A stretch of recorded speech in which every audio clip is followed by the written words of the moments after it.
Hello, everybody, and welcome to another episode of The Rundown. I'm Sunny Galt. I'm a messenger with United Network News, and we here at UNN, we are the official news channel for CARE, which stands for the Center for Amity and Restoration of Earth. And we believe giving you the most accurate information about what's actually happening on our planet is the best way for you to make decisions moving forward and figure out what kind of world we want to live in. So we discuss what we call the real news, and we have a newscast that's released through our website, which is our online distribution platform, every Monday, Wednesday, and Friday. If you want more information on that, you can learn a little bit more about us, check out some of our free content that we offer at unitednetwork.earth. What this podcast is a week in review. It has been a very interesting week here at UNN. If you've been watching our newscast, you already know that.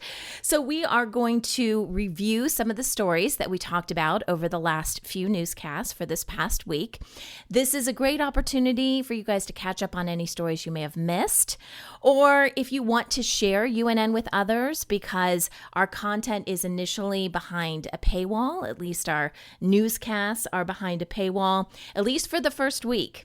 And then we do publish those same newscasts on YouTube and Rumble. But if you want to get the news right away, you either become a member or you can also listen to this podcast where I do a quick review of our stories. So we talk about our local stories, which are told through the eyes of our field messengers, which are super important to UNN and what we do here. We also talk about the new Earth and stories that relate to that and what people are doing and how, I know it seems like a dark place right now for a lot of people, but there are people doing good things that can see the light at the end of the tunnel, and we try to share those kind of stories with you in the new Earth. We also have what we call regional stories, and those are stories that impact you guys right now. And we travel, metaphorically around the world with our stories to give you an idea of what everybody is experiencing, because it's not just about you, it's about us as a planet and what we're all going through. And then we have something we call the World Situation Report, and that's with Kimberly Gogan from the Office of the Guardian. Lots of interesting news today. This is stuff you will not hear anywhere else. Some of it is pretty mind-blowing. So if you're more used to alternative media, mainstream media, this is going to be a little bit of a shock for you, especially the stuff that we're going to talk about today. And we have access to all this because we have the highest security clearance on our planet, which is another mind-blowing statement that I know when I first got into this and I was learning how the world is really structured. You think the military is in charge, maybe the major superpowers of the world, and you learn real quickly that that's not how things work. So when I say we have the highest security clearance, it's true. I know it seems a little crazy. We'll talk a little bit more about that later on. The information that we're going to share with you, especially some of the stuff we're talking about today in the World Situation Report, may be surprising. Okay, you may second guess some of the stuff that we're saying. And we always say, listen, don't take our word for it. That's kind of how we got into this mess. You need to discern for yourself what works for you and what doesn't work for you. If it doesn't work for you, that's fine. Set it aside. Hopefully sometime in the near future, it will make more sense because we are giving you the real news of what's really happening, but that doesn't mean that everybody's ready to hear it right now. So that's okay. If it doesn't resonate with you, put it to the side. But I do encourage you guys to stick with us, think critically, and always ask questions, and you'll be on the right track. As I mentioned earlier, we had a very interesting week here at UNN. Our newscasts are typically recorded a little bit differently than most live newscasts that you might see, like on mainstream media. We do have people all around the world that work on UNN.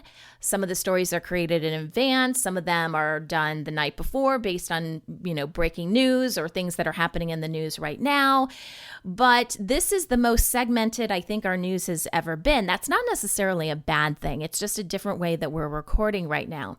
So we have Kaylin that talks about our field messenger reports. Then I come on and I talk about the new Earth and I talk about our regional stories. And then usually what happens is Kim and I will have a conversation that is live as of the time that we were recording it. So it's us live together. It's just being recorded. Well, this past week, we have done things a little bit differently. So we have Kaylin, and Kaylin's I believe he's in Australia. Don't quote me on that. I'm pretty sure he's Australia. So he's on a completely different time than myself. I'm in the US, but I'm actually not in my normal studio. I don't know if you guys can tell a difference with the microphone. It's been a very interesting week for me. We've had to refigure out lighting and sound and all this interesting stuff. We've also been recording my portion of the news a couple hours earlier in the day than we typically do, because I'm on a different time zone. And so that's also been a little bit different for our whole team. Some people, maybe getting up a little bit earlier, their day just looks a little bit different because of that. And then we've had some really interesting things happen in the news, and the deep state is like pulling out all the stops with trying to mess up our recording. So I usually do get some interference here or there, with my portion of the news, but especially when Kim's comes on, it just, the whole thing kind of explodes. So what we're doing right now is Kim is recording her section of the news a little bit later, and they never know when she's going to record. And that seems to be working out for us right now. Not saying we're going to keep with that forever, but I really do feel like we are at the end of the line here when it comes to the deep state, and that funding will be available very soon, and then that is game over for them. So I just wanted to give you a heads up on that. Let's see. Let's talk about what's coming up in today's episode. So we have our field messenger reports, and we have reports from Germany, Nigeria, Spain, the United States, and Romania. We have our new Earth stories. We're going to talk about keeping calm in the midst of this, I guess you could call it storm. It's funny, I'm looking out the window where I'm at right now, and the leaves and everything are blowing around like crazy. It really does feel like a storm, doesn't it? The things that you see in the media, and, the issues that keep coming up, and the friction between groups of people. And, it's a result of the deep state really not knowing what to do anymore. There is no game plan, really. All of their stuff is failing, and we're all starting to feel that. So how do we keep calm in the midst of this happening? We're also going to talk about centralized food production, which is so important because we have to be nourishing our bodies. And a lot of us are waking up to the fact that our food is not what they told us it was. It doesn't do the things that food should really do for our bodies. This is why we overeat and, eat stuff that really isn't good for us. There's not a ton of amazing stuff on the market that isn't going to break your bank account. But it really does start with centralized food production, which is the idea that everything is being grown centrally, right? In a familiar place, in a central place. And that's not necessarily the best way to do that. That's how the deep state maintains control over our food. So we're going to talk a little bit more about that. And we're also going to talk about reconnecting with our body. We have Allison Ellsbury that's going to share some wisdom with us, at least she does on the news, and I'll tell you a little bit more about that. Allison talks to us about our children. And she specifically deals with what she calls new Earth children. And they are created a little bit differently. I don't know if you've noticed this. I have 4 children of my own, and I know that what they're going through is a little bit different than what I'm going through right now. And sometimes they may feel a disconnection because they're not connecting with their body. They are here to help us with the restoration, but how they came in and what they're feeling now may not resonate with their mission, so to speak. And so part of that is helping them connect with themselves as a human. So we're going to talk a little bit more about that.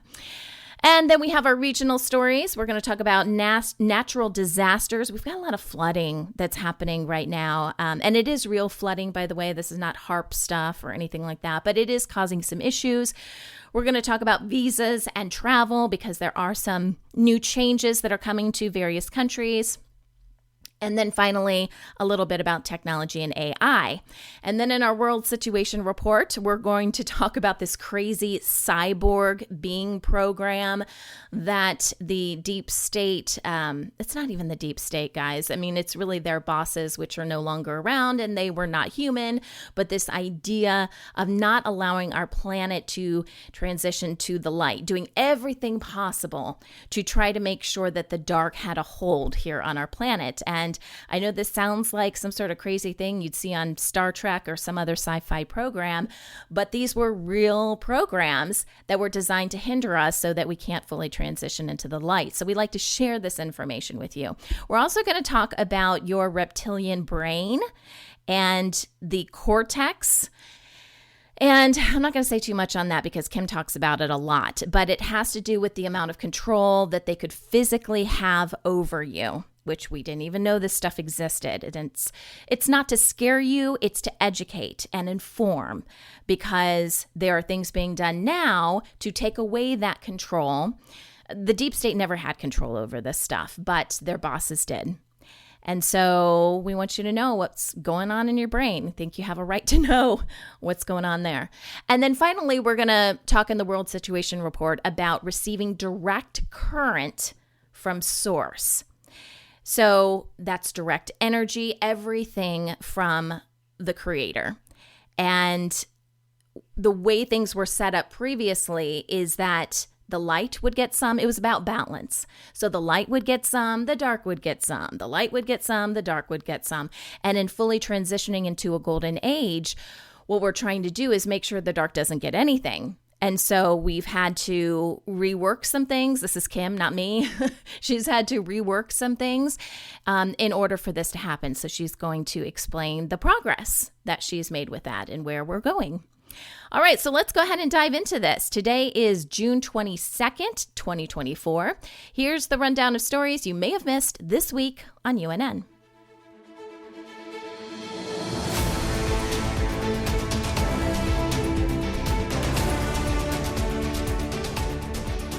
Okay, let's kick everything off with our field messenger reports. These field messengers are really what UNN is all about. These are everyday people like you that are sharing stories from their community.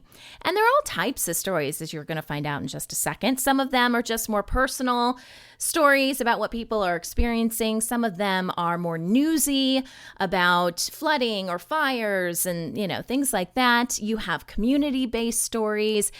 And it's really just about getting to know each other a little bit more and getting real information, because we don't trust the mainstream media to go into a section of our country and really give us the news. We think the best way to get the news is from the people who are boots on the ground, that care the most about their community, because it is their community. And in each newscast, we have a couple of stories. So let's start with what we discussed on Monday, the reports that were on Monday's newscast. Lisa from Germany talks about some of the flooding in a small town, which is right in her area. I might butcher this name, guys. I'm going to call it Krumbach. It's Krumback. And they're calling this the flood of the century. It's, like I said, it's a small town, about 14,000 people in Germany. This came on very quickly. It flooded buildings, and there were barriers to the river to kind of hold things back, but those broke. And according to Lisa, the city basically said they really weren't completely prepared for this. Thankfully, no one was injured and the rain has calmed down. And the video that she shows is just the flooding everywhere. So if you want to learn more about that, you can check out that report. Next, we have Agwuwo in southeast Nigeria, and he does a story about demolition that happened in his area. You really have to see the video to really get like a complete view of what's going on there. But according to him, the government came in, they demolished a vital market in that area where a lot of trade would happen. And it's an area that, a resource, I would say, that the local community really depends on. And what they want to do is build an amusement park, which seems absolutely ridiculous. And in the video, you see all the demolition. You see people walking around, kind of looking confused. You see vendors set up, trying to do whatever they can, kind of in the same spot. It's really kind of sad. And there's a lot of questions as to why this was done. So we really do appreciate this type of reporting to let us know what is happening in your area. And, you know, if the government is doing something the government shouldn't be doing, we want to report on that because that needs to be fixed. All right, on Wednesday, we have Emma from Spain, and she has an Italian pesto recipe she shares with us. We know that getting greens into our diet are really important, right? You don't have to be a genius to figure that out. But I'm always looking for ways personally to intake more greens, to consume more greens. So I'm not just feeling like I'm eating salads all the time. And I'm also trying to do that for my kids who may not want to eat greens as much as us adults, simply because they're kids, right? And so I appreciate these types of recipes. She has a super easy recipe. She shows us exactly how it's done, and it makes a great sauce for various things. So if you want a new recipe, maybe check out Emma's report. Also on Wednesday, we have a story from Karen. She is in the United States. She's actually in the state of New Hampshire, and she takes us to an organic farm. And in this farm, we see how they run things. You know, they have locally grown produce. They also have some animal products. So we see video of free-range chickens and cows all mingling together. And then she takes us into this little shop where they have raw, unpasteurized milk. They've got yogurt and cheese and eggs. And it's just a more natural approach to grocery shopping. And then on Friday, we have a couple of stories for you. So the first one is actually a report that I submitted.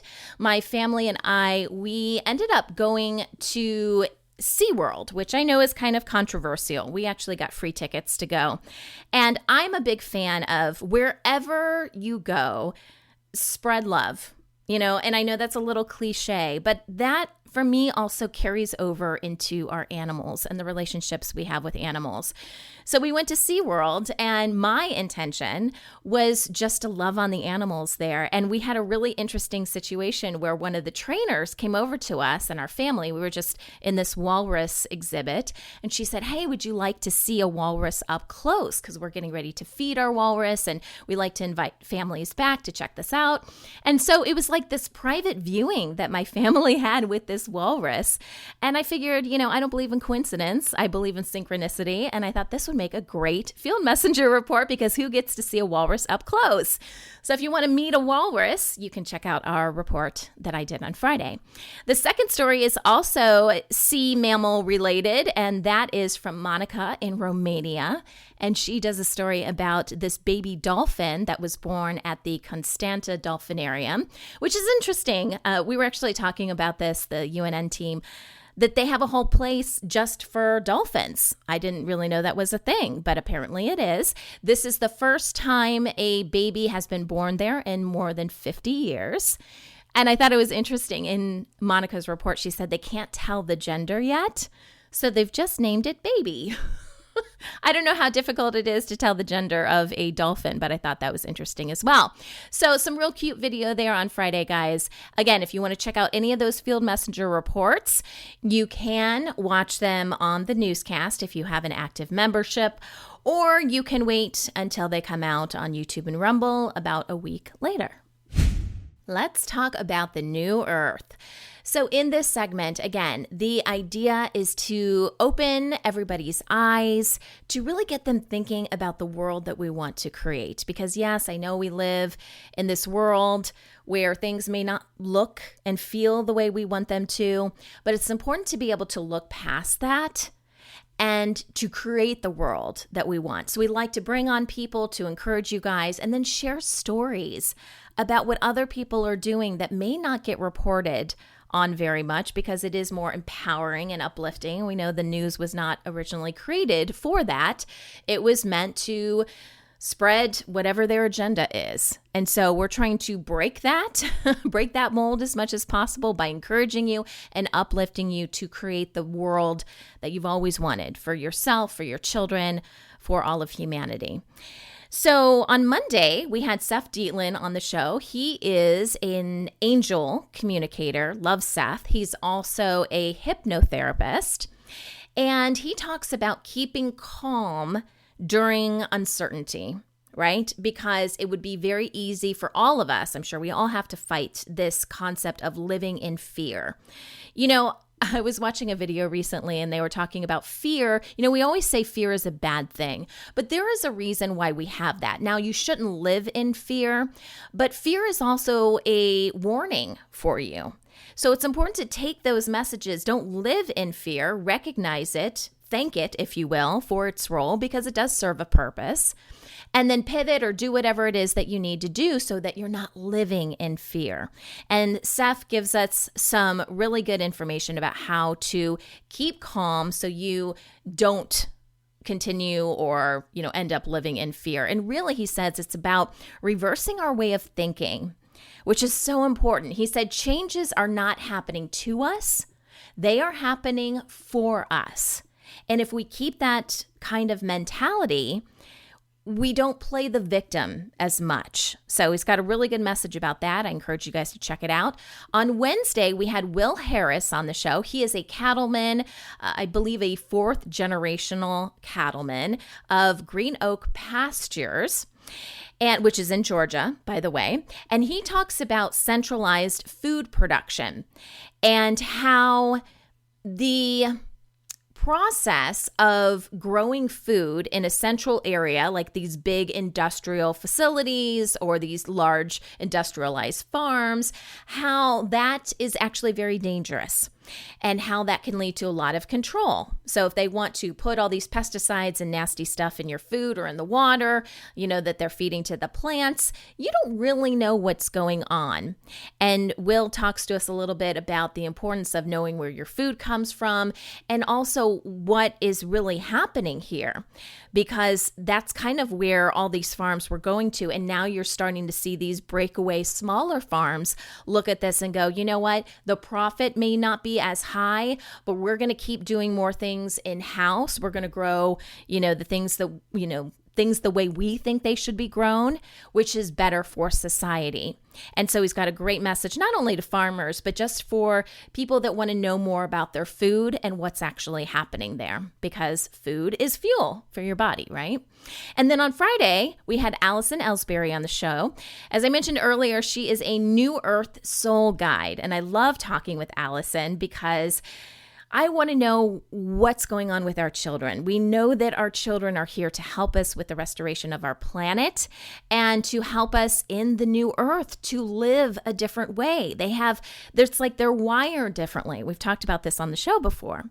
And so Allison talks about connecting with our body and the importance of that, and really making sure we as parents and caregivers are properly connected with our body so we can demonstrate that and be a solid example to our children.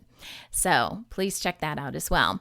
Now, a few stories I wanted to share with you that were part of the New Earth this last week. We talk about the power of prayer, and it's not just praying to another being. I think that's where some people get kind of confused in all this in different religions. They're giving their power away to something else, but prayer can really just be you manifesting and communicating with the universe what you really want, right? Through the power of positive intention. Your thoughts and your words are extremely powerful, and you have the ability to create what you desire. And what it really boils down to is focusing on the good. Focus on what you want to attract in your life, and you can do that through the power of prayer.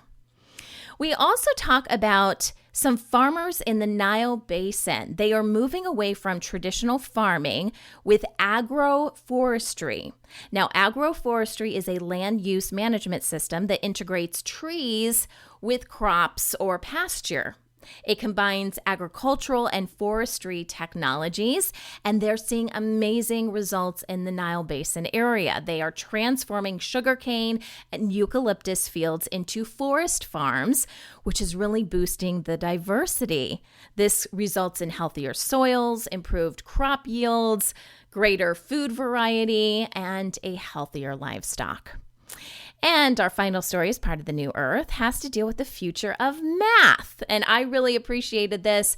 Growing up in the traditional school system, which is what I did, I never had a strong connection to math. I always thought that it wasn't really relevant to my life. Like I could see like basic addition, subtraction, multiplication, division. But once you got into the higher versions of math, I just thought it looked like a bunch of equations. I was like, how does this work in my actual life? Well, there is now something called ethnomathematics. Not that you need a term for it, but we have a term for this now. It is a teaching approach from the 1970s in Brazil, and it is now becoming popular in American classrooms. The aim is to make math more relevant to students by incorporating it into everyday experiences. So that's relating it to things that they do every day. So it might be out grocery shopping, it may be doing household chores or building something. It strives to break down stereotypes as people start to see math as too abstract. Like that was me in school, right? I was like, I don't really get this. How is this going to help me in my day-to-day life? Because that distinction is rarely made, maybe a little bit through some word problems, but it's not really communicated well to most students. And therefore, they don't really feel like math is relevant.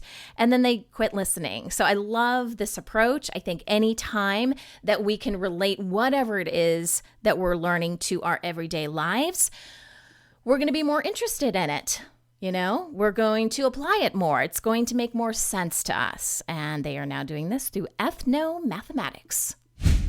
Now let's talk about what's regionally happening on our planet. And some of these stories you may have heard here and there, but we're trying to give you guys a comprehensive view of what's happening across the entire world, not just what's happening in your area.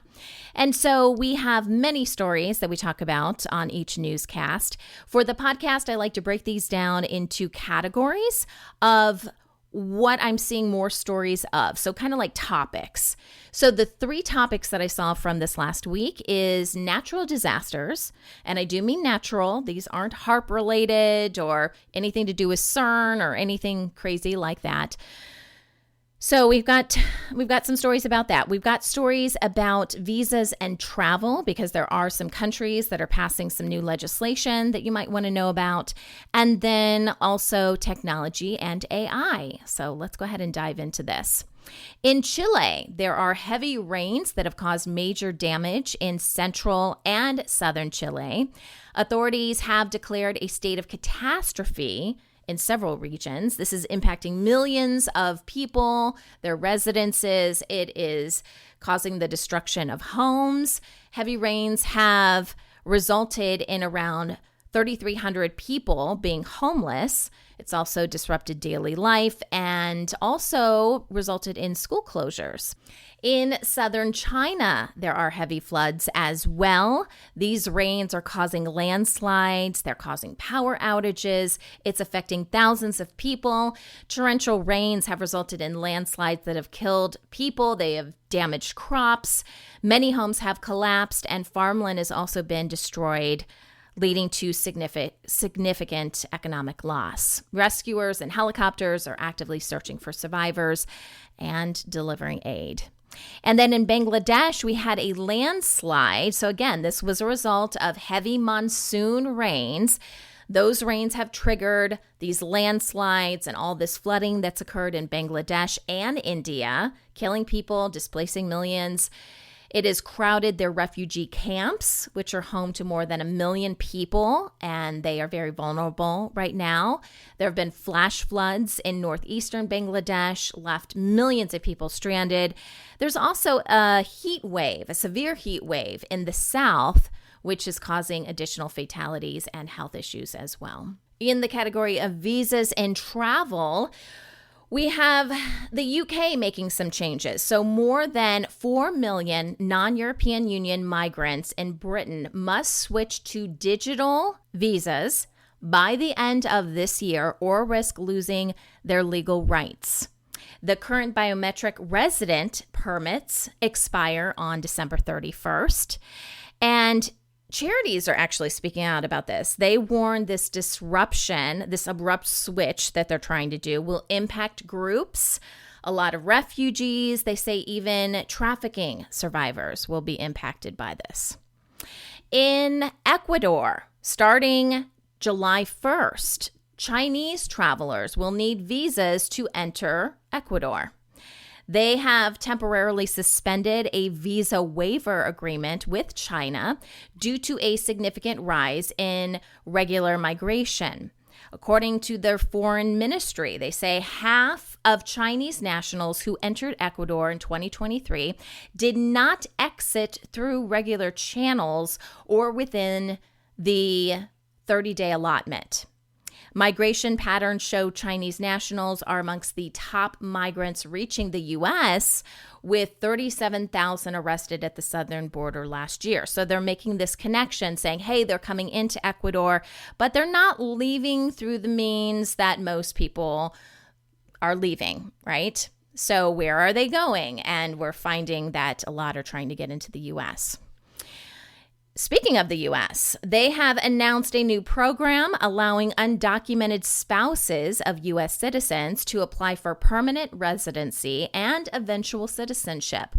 The plan, which will affect up to 500,000 immigrants, requires them to have lived in the U.S. for 10 years as of June 24th and be married to a U.S. citizen.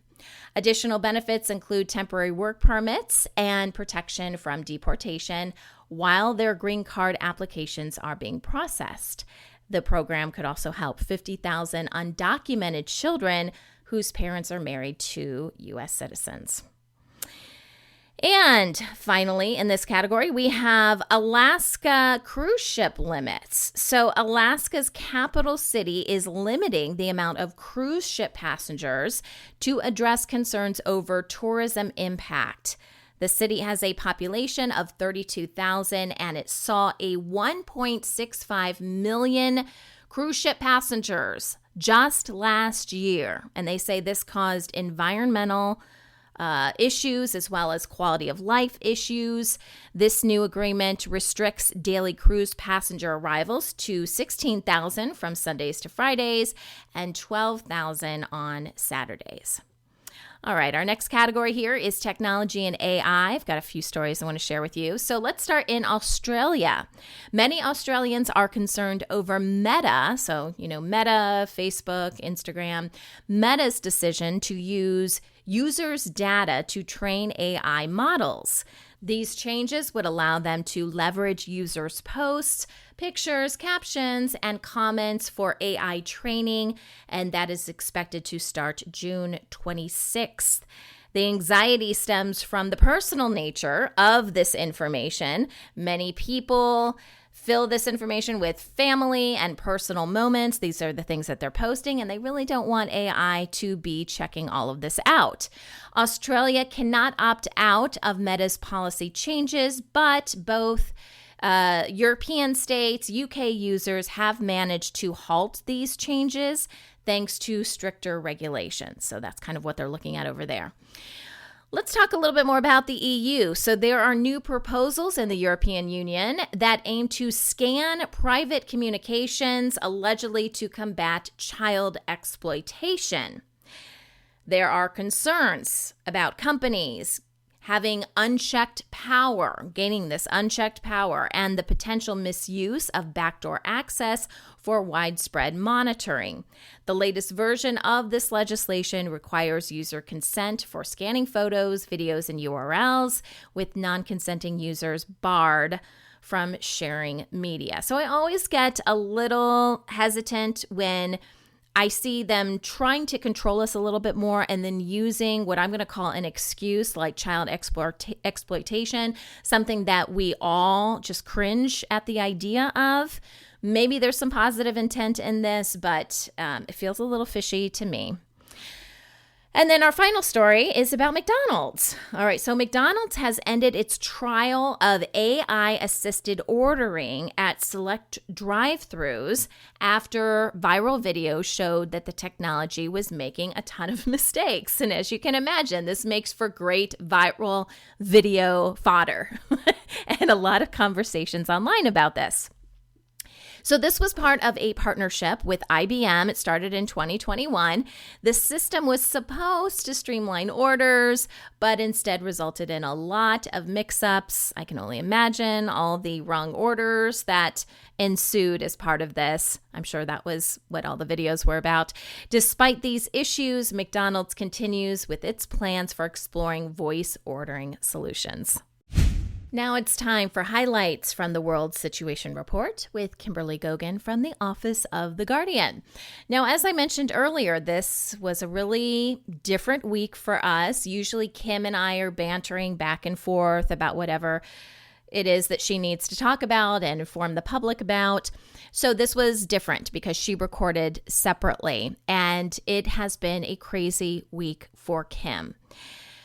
And she's only one person. So sorry, guys, the news got out a little late this entire week, and I know Kim has apologized for that as well. We try to get you the information as quickly as possible, but there's just so much stuff happening right now. So let's go over some of the highlights. On Monday, Kim talks about this program that had to be taken out. When we talk about programs, there are some things that the deep state is doing, but a lot of what they're focused on is financial things, trying to get money out of the system so they can proceed forward with their crazy plans, because they can't really do wars and start pandemics and all that kind of stuff if they don't have money. So that's mainly what the deep state that's still around is doing. But what we're finding now is there's a lot of programs that were created a long time ago, so that if our planet got to the point where it is now, where we have almost fully transitioned into the light, it's like these booby traps would go off trying to keep darkness on this planet. So this was not the deep state doing this. Most of the time, the deep state has no idea that these programs are even there, but we do find these things going off as our planet gets lighter and lighter. And like I said earlier, some of this sounds like something you would see in some sci-fi movie or television show, but truth is stranger than fiction a lot. And so this soundbite that I want to play for you is this program that Kim found. Again, this is not to spread fear, but it's to let you know the extent that these alien beings who were controlling us for a long time, were trying to keep darkness on this planet, and what they intended to have happen. Well, their plans are failing, but it's still important to know what they intended. And so we're going to talk about cyborg beings. Thousands of them. And this apparent plan for a soul swap where these cyborg beings would come to Earth and take over the souls and the bodies of important, quote unquote, important or influential people here on our planet in an attempt to keep darkness here and to take back control. So here's Kim explaining this program, which no longer exists. So we talked last week about a situation where we found synthetic omega souls in the Aldebaran star system. Well, this one here was a little bit worse than that. They had basically these cyborg beings that were in every megastructure moon, which I guess you would call them fake moons within our galaxy. And there were thousands and thousands of them. And the plan, had they gotten access to Earth's vortex, was to swap out humans with these beings who would then take on the life of the person they swapped them out with. This is very similar to the Vril procedure, and it would be a complete soul swap. And then this alleged alien invasion was going to then utilize these cyborgs to take over the world. Now, of course, the deep state was under the impression that this was for them. This was something that they were going to get. You know, they were going to get help from alien forces to take over the world. And these people are just flat out crazy. This is not something that was for them at all. In fact, most of them would have been swapped out as well, because the main focus would be on those that are in positions of power. And they would have looked at the deep state as people that were in positions of power, at least to some degree. But they had an intention of taking over governments. They had an intention of taking over a lot of high-level CEOs of corporations. And it was a rather intricate plan. Now, had this happened, the ultimate end result would be is that that person's physical body would actually charge the little Omega battery that was now in their person, and then act on behalf of Omega against the rest of humanity. So this essentially was a plan to have Omega, the Omega system, and the Omegalets, let's call these little folks running around the Omegalets, to have a complete takeover of planet Earth.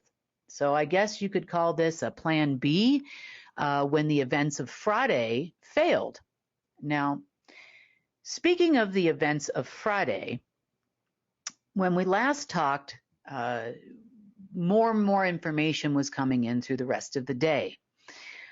Some of the other information that actually came in was that these people, of course, and as I said on Friday, had made a lot of backdoor deals to various countries. They told them that the Federal Reserve was going to start working again in the U.S. and everything was going to be fine for a Treasury takeover of the Federal Reserve, and that they would be running the new financial system. Well, it didn't quite work out as they had planned. Now, the reason why it didn't work out is because the things that were installing all over the world were installing in different locations.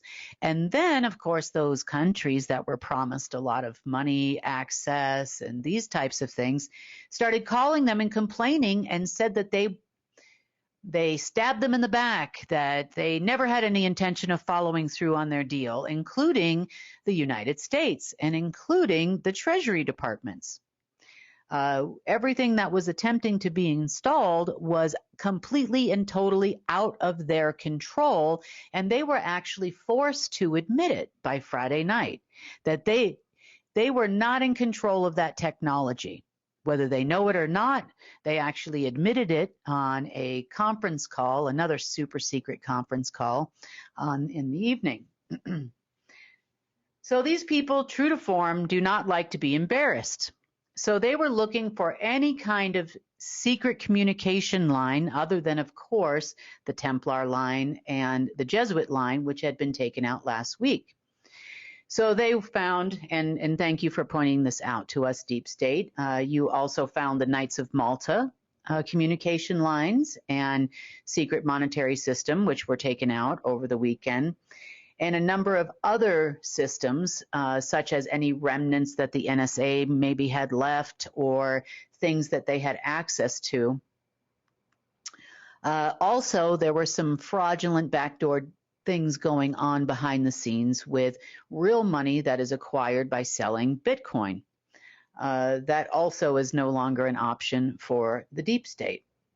So, and that was pretty much what happened all day Saturday. They were looking for pretty much anything they could after their massive failure. Now, that did not end on Saturday, because on Sunday, by Sunday afternoon, they had a plan, apparently in place, to set up what's called a brute force attack. Now, a brute force attack is when you group a number of data centers or even laptops or computers together with many, many people involved, and they combine their power into a centralized processing unit in order to do a massive hack attack. This particular one went on for about 2 hours until they ran out of power or someone knocked them off. And this resulted in over 108,729 brute attacks against the light system. Now, were they aware they were attacking my system? I don't know, because they were trying to attack HSBC servers, Development Bank of Singapore's servers. Now, all those servers and operating systems fall under the Global Repository umbrella now. So perhaps they thought they were hacking the repository, or they thought they were hacking this. In part, they must have known it was actually the light system that they were attacking, because they also started rapid firing agreements to the Hall of Records, all of which were rejected, and nothing made it past our firewall. And I have all of the logs of all of the places that they tried.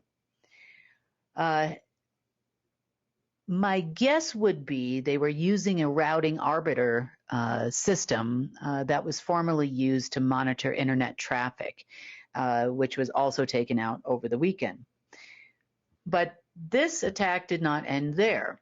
They continued doing all of these different types of attacks, although it wasn't as prolific as the first one, all night long last night. So they continued all day long today. They are stopping at nothing, which they will eventually stop at nothing, meaning they'll have nothing until they can redeem themselves and try to find this system.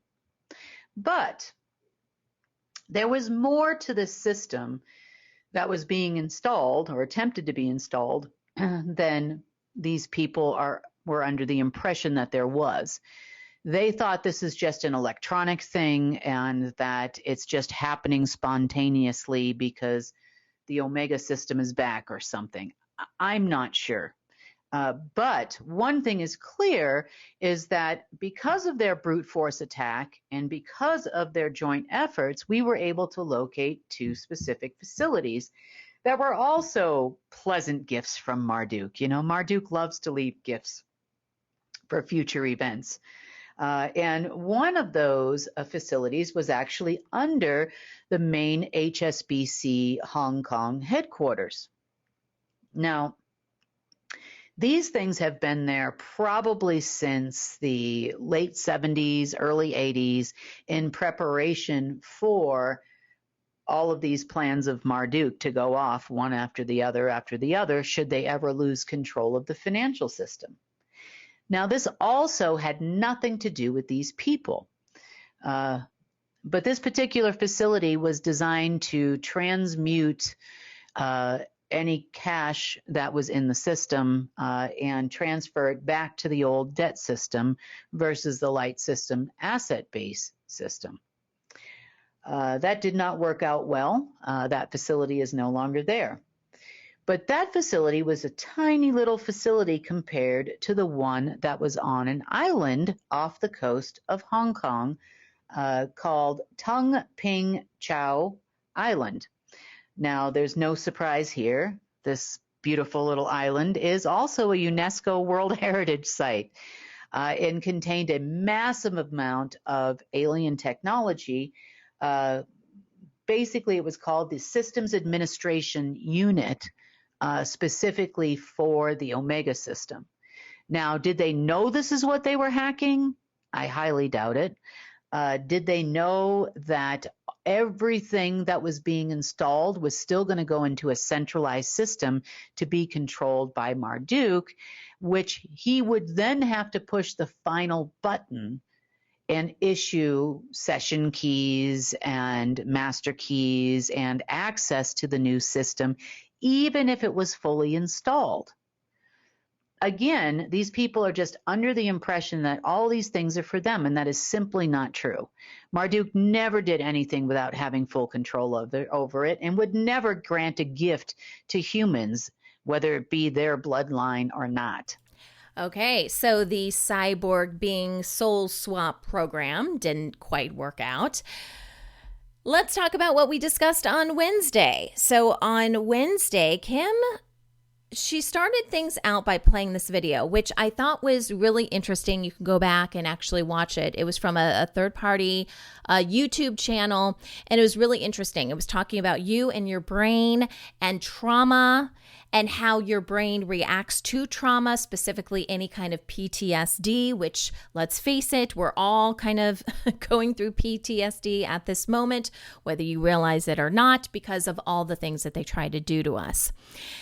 So she played this clip, again, which I encourage you guys to check out. It's really interesting. And then she talks more about the reptilian part of our brain, why this portion is in our bodies, the intent behind it, and how they were using it all the time to control us. Again, this is not intended to spread fear. And it's not for you to suddenly feel weird about something that's in your brain right now that you can't do anything about. This process, this whole program that they had to control you through the reptilian part of your brain is no longer functioning. We're just breaking things down so you understand how much control they had over us. So here's Kim once again. This part of the brain, we know, if you've been listening to me for a while, is not a natural part of the human brain, at least not in previous versions of humans. This part of the brain is like a regulator system for what we call an alternating current. Now, by alternating currents, we're talking about everything from your essence, your energy levels, your consciousness, and that's going to alternate, in your matter, obviously your physical body, it will go through changes as well. She talked about that. And determining which time of day it is, when to sleep, when not to sleep. It affects your circadian rhythm. It affects your hormone balance. It affects everything that makes you you. Now, if you look at society as a whole is structured to keep you in a fight or flight mode constantly, whether that's struggling to pay your bills, having to work lots of long hours just to feed your family, especially with rising prices today. And the deep state knows this. Now, did they have control over these programs? Somewhat, and we're going to get into that a little bit later. But a lot of this was done by either non-humans or by an AI program, which was connected directly to your reptilian cortex.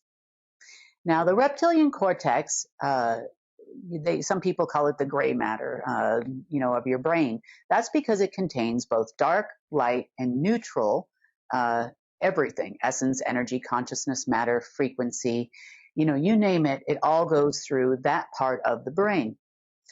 It also regulates just about every function in your body, and it can put you into fight or flight mode. It can determine whether or not you want to eat or you don't want to eat, or you're hungry or you're not hungry. All these natural, normal survival things that the body does have been altered unnaturally. And, I'm sorry to say that. It also dictates the relationship and the energy flow, the data packages, the tiny little data packages that go between the right and the left brain. So here's the part that you probably didn't know. We've all heard about left brain people being very logical, being very analytical, being very knowledgeable. Your left brain actually takes in information predominantly from environmental sources. It can also take it in through your reptilian cortex, fortunately or unfortunately. And then it tells you, you process this information and then you make a decision based on knowledge. So here comes the interesting part. And just when I say here comes the interesting part, we're having all kinds of technical difficulties. So if the sound is a little bit off, please forgive us. Okay. The interesting part is, from a quantum physics standpoint, the left part of your brain is called the knowledge part, because it receives information that's being fed to you. It receives knowledge, believe it or not, through the reptilian cortex. And I know that's not what science says, but that is the way it actually is. And then it processes that knowledge to make it a decision. Now, the right side of the brain is often called the creative part. It's the part where, they say that, the people that are in that side of the brain are typically artists or musicians or, in some kind of a creative field, graphic artists, they all live in that side of the brain. And the tricky part with life is to operate in both sides.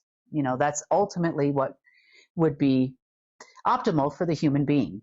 But the right part of the brain we call the wisdom part of the brain. So the wisdom part of the brain and the knowledge part of the brain often conflict with each other. And that is to be expected. But with your regulator that was installed, if you get too creative, in other words, you're creating constantly new concepts, all kinds of different things, and you don't pay much attention to the left side, they say in science that the left side will get lazy. But that's not true, unfortunately, because your regulator's job is to regulate the brain so it doesn't get above, say, 10% of your actual mental capacity. That was kind of a threshold. Some people make it higher, 20%, 25%. And if you've hit 30%, you are considered a genius of the world. And I'm not talking about the ones they put on TV. You are creating amazing things. You understand physics like nobody else, or whatever it is your passion. But that's because you've learned to deal with the obstacles. Just like a person who, say, has had an experience where, there's a limb that's been severed, or, you are, like I told Sunny the other day, you carry around this big baby for, 9 months, and you've learned to overcome your limitations. And you can break through the glass ceiling. It was possible. But then what it's going to do to you, it's going to feed you more dark knowledge. It's going to feed you false wisdom or false light. It's going to constantly put your body into fight or flight mode so that you stop using your prefrontal cortex. Your prefrontal cortex is the one that says, okay, this is real. Yep, it's definitely real. This is not real. This is just a reaction that I'm having, an emotional reaction, those types of things. And then you stop yourself from saying things maybe that you would regret, or taking an action that isn't reasonable to solve a problem. And like she said, the more you're in fight or flight mode, and the more your amygdala is activated and communicating with your hippocampus, the smaller your frontal cortex becomes. Now, this also has to do with energy regulation. And energy, as you know, is what carries those little data packages between both sides of your brain. And your reptilian cortex is right in the middle. It's going to regulate that. Now, a natural body response, or unnatural when you look at it that the reptilian cortex isn't supposed to be there, and the response that your body is going to have to all of these things, perhaps it's overstimulated, whatever it is definitely regulated or was regulated by an alternating current AI system. Sorry. One that humans did not have any access to or control of.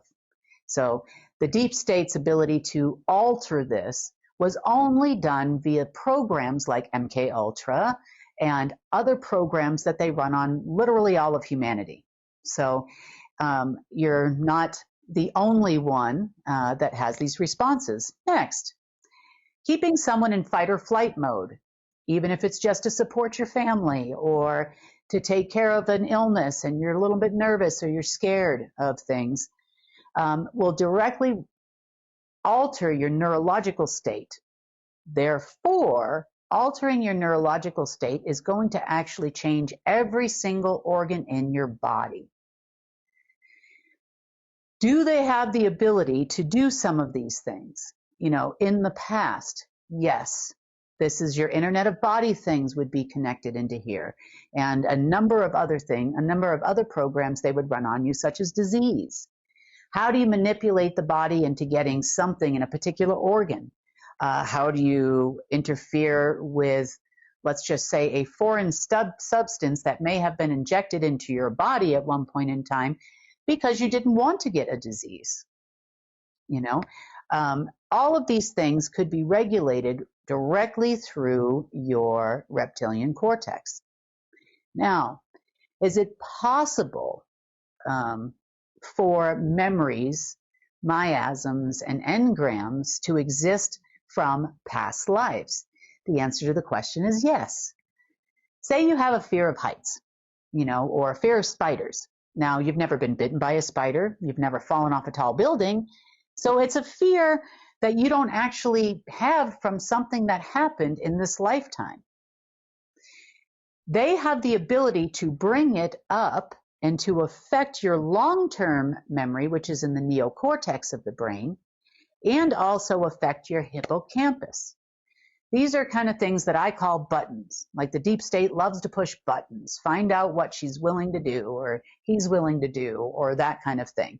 And it has the ability through the reptilian cortex to bring it up like it's real. The situation is real. And that it's happening now. So when you look off a building, you might have fallen off a mountain, 4 lifetimes ago. And that feeling is still there because it brings it up subconsciously like this is really happening right now, that you are about to fall when you couldn't be safer. There's something in the way, there's a railing or something like that, or you're tied to a safety strap or something like that, that tells you that you're safe, but your mind wants to take you immediately into fight or flight. It is going to throw out the window everything that the prefrontal cortex has to say, like, hey, you're totally cool. And it is just going to put you into a full-on fight or flight mode. The same thing goes with people that have lived in lack. Maybe you weren't able to feed your family or your kids or something like that. So anytime you get a big bill or your bank account gets below X or something like that, or you feel that you are dependent on another person and that other person might lose their job if they don't do this or do that, you're going to automatically go into fight or flight mode, and you're trying to make decisions without the help of your prefrontal cortex. This is by design, but it's fixable. Now, what we're going through now, and we're going from an alternating current system to a direct current system, is going to directly affect how your brain functions. But the old wounds are still going to need some help going away. So we definitely have a role to play in this. Like I said, what's in your brain, it's not going to just go away overnight, and you don't have to be scared of what's there. But that doesn't mean that we don't have a role to play in making sure that we don't fall into bad habits, right? Things that were, ways we were manipulated in the past. We don't want to keep that around. So, like I said, that video that we played, you can find that if you watch the newscast on YouTube and Rumble. That's a good way for us to start to learn more about the control that we have over our brains and how we can change things moving forward. I'm not going to play a clip from it, but Kim also talks about her personal experience. I believe she was in college, she said, with retraining her brain to do different things. So if you want to learn a little bit more about that, I suggest checking out that newscast. She was also starting to talk in that clip about receiving direct current from source. And this not only relates to us receiving energy from God's source, the creator, in our person, but this is how the monetary system is structured as well. And so I want to play another soundbite because, like I said, the deep state right now is completely focused on trying to get money out of the financial system. They are failing at every turn, but our goal here is to restructure things in the financial system so that we can receive energy in the form of money to be able to restore our planet. And so Kim actually gets out her whiteboard. This is the new digital whiteboard, if you guys haven't seen that yet, not her original whiteboard. And she shows us how this is going to work and how the new light system, which was previously the alpha system, is going to positively charge money now, much to the deep state's dismay. So let me play this clip for you. If there's some pauses here and there, know that Kim is writing on a whiteboard as she's talking about all this. The light system puts out positively charged money. In the past, alpha put out positively charged money. So the light system put out positively charged money. Now, the omega system put out negatively charged credits. So in order for the omega system to continue to exist, it must have your life force transmute it and turn it into a dark functioning system. This is evident for all the things we as human beings have to do for money. You must work to earn a paycheck. You must give your life force to an employer or even your company or whatever it is to actually get that money. When you go to the grocery store, you buy a car, you do all of those things, you're still giving away life force in exchange for credits or for a material item. So the way that the world functions is on credits only. So when you look at your bank statement, you see things like credits and debits. So the life force, the true money, the true energy was retained 100% by the omega system. All of it. 100%. And the humans only get credits for everything. Now, let's take it to the next part here. Let's talk about different types of money. What we know as money anyway. So you have money 0, money 1, money 2, money 3, money 4, money 5, money 6, money 7, money 8, and money 9. Now, when you're talking about it coming from the light system, you are getting a positively charged. Same thing was happening with alpha. Okay. Plus, plus, plus, plus, plus. Now, if you're talking about omega, which is all you've ever known for 500 years since the advent of money, that's all you've ever known is a credit. So you have negatively charged money.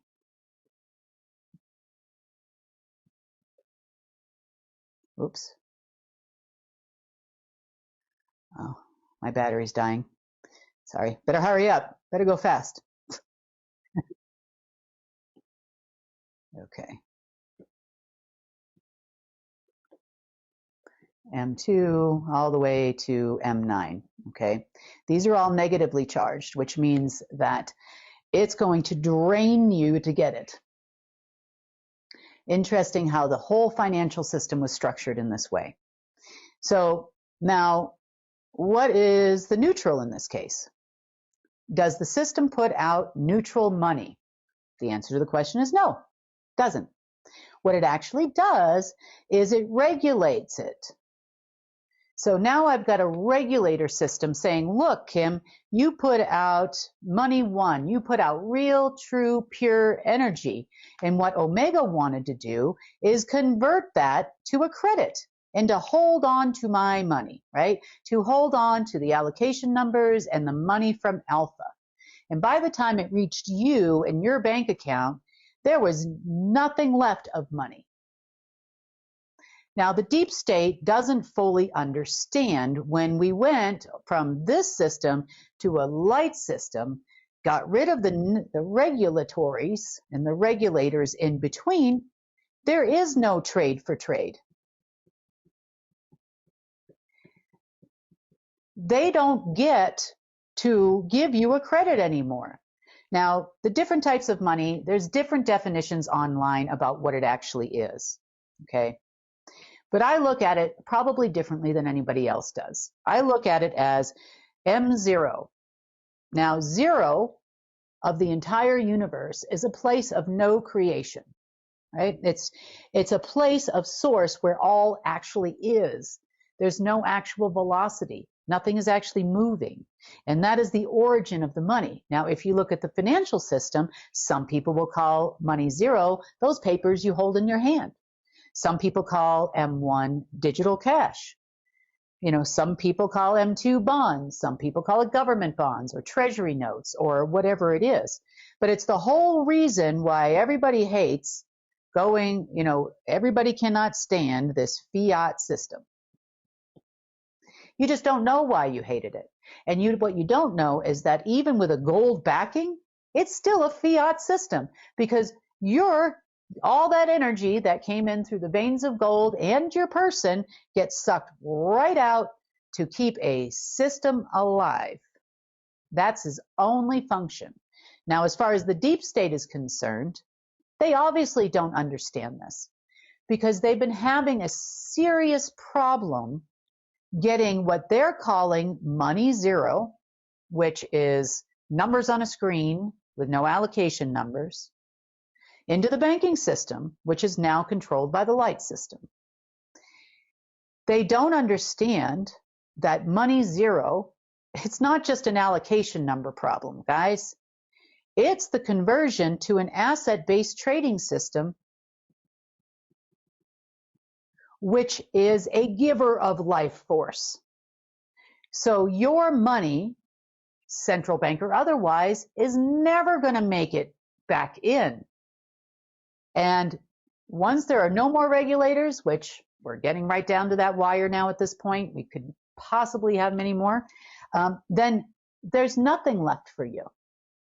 You can screen scrape all you want. You can try to steal things from the global repository, but I promise you, once everything is 100% asset-based, a giver of life force in all its aspects to a human being, you'll never succeed in anything you're doing. I do encourage you guys to go back and listen to or watch that complete newscast for Kim's full explanation. I thought it was really interesting because she does have some really important messages for the deep state. Sometimes when Kim gives her messages, she's not just talking to us or, everyday humans. She's also talking to the people that we are at war with.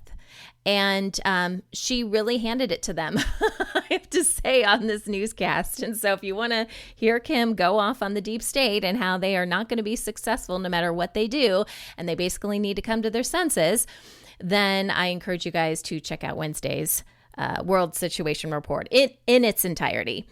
All right. On Friday, Kim was on the news, again, recording separately from me. I'm not going to play a soundbite. I'm just going to go quickly over some of this stuff because she brought up, it was a short report, but she brought up some things that you may be seeing in the news that I just want to give you a heads up on. So there is a heat wave going around our entire planet right now. There are reports of grids going down, and that was the result of the deep state.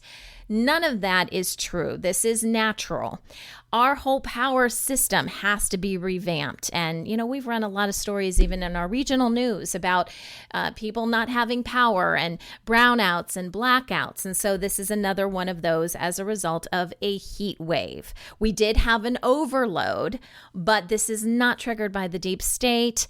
This isn't some way for them to control us or, take down all of our systems and comms so we can't communicate. This is just kind of a natural thing and where our planet is right now. Okay, so I wanted to clarify that. Also, according to Kim, there is some information, I'm assuming in alternative media right now. She says the Trump organization has put out a death notice about Biden dying in 2018. That is not true. That being that you see walk around, I don't know if it's a mask or whatever it is, that is not Biden. But this information about him dying in 2018 is not true either. So this is probably the Trump organization just kind of trying to stir stuff up and, left versus right kind of thing. But that is not true. There was also a quote. It was a representative. I can't remember the name of the representative. You'll have to listen to the report for the full story. But there was a comparison made by this U.S. representative about Jim Jones, who is a cult leader, who actually is part of the CIA, if you don't know, but a cult leader. This is where the term drinking the Kool-Aid came from, the whole Jim Jones group, led many people astray, and it killed hundreds of people as a result. But there was this comparison made between Jim Jones and the Q movement. One of these people that, goes to all the Trump rallies and whatever was quoted as saying suicide before Biden, meaning that he would commit suicide before Biden would be president. Obviously, we don't advocate for anything like that. That's crazy talk. And it did bring this awareness to Kim that, the Q movement is a little crazy. Okay. They want Trump to be their savior so bad that they overlook so many different things that are just glaring, should be like red flags, right? So there's kind of this comparison that was made to Jim Jones, to the Q movement and Trump supporters, which Trump supporters, you can support Trump without even knowing anything about Q, but it's more kind of like the diehards, right, that are following all the Q stuff. And so, we hope that's not the case, but we are kind of seeing this. And, if you know anything about the Trump camp, that is still the deep state, whether people want to believe that or not. I know a lot of people want Trump to, come in and save the planet, but that is certainly not happening. And those people do have a background in mind control. Right? And like I said, Jim Jones was part of the CIA. So this is their wheelhouse, guys. If you see stuff like this going on, it's not unheard of to think that they might be prepping for something like this. Again, not to scare anyone, but we need to be mindful of what their strategies may be. So just be mindful of that. Also, Kim talks a little bit about BRICS and how the countries that are part of BRICS have fully realized that they are never going to launch their own currency. So regardless of whatever you see in the headlines, they never had the ability to do it, but convincing these people that they don't have the ability to launch their own currency is a completely different story. So now, according to someone who is in that camp that reached out to Kim, they have fully recognized there is no way they are able to launch a currency. Friday was also a full moon, which the deep state loves. It was also within 3 days of the summer solstice, which occurred on June 20th this year.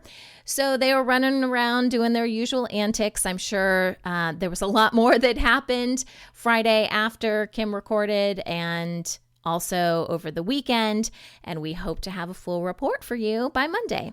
Honestly, I'm not sure if we're going to be on camera at the same time, Kim and I, or if it's going to be recorded separately, but we will do our best to get as much information to you guys as quickly as possible in the best manner, considering their love to mess with us as we're recording. I'm surprised they're not messing with me right now. They're probably listening in though. So hi guys. All right. That wraps up our podcast episode today, guys. I appreciate you listening. And again, if some things didn't resonate, it's okay. Just set that information to the side. Maybe it will make sense a little bit later down the road. We always encourage you guys, keep asking questions, research the stuff we talked about today. Perhaps go back and watch that video that we talked about with your brain and PTSD. It's important that we understand our bodies as much as possible. And if you like what we talked about today, share this podcast, share this information with people you care about. You can go to unitednetwork.earth if you want to learn more about us. That's where all of our episodes reside. And If you decide to become a member, that gives you instant access to all of our newscasts the moment they come out, which includes the complete world situation reports and some of our original series.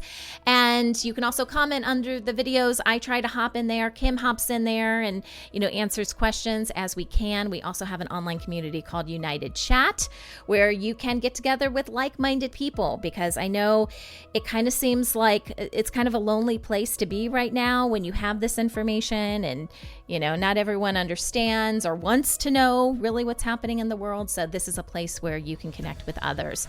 You can also follow us on social media. All of our links are available at the bottom of our website at unitednetwork.earth. So if you don't want to go through the process of just searching for us, go to our website and check out all of those links. All right. Thanks so much, guys. This is The Rundown, and I'm Sunny Galt for United Network News, signing off.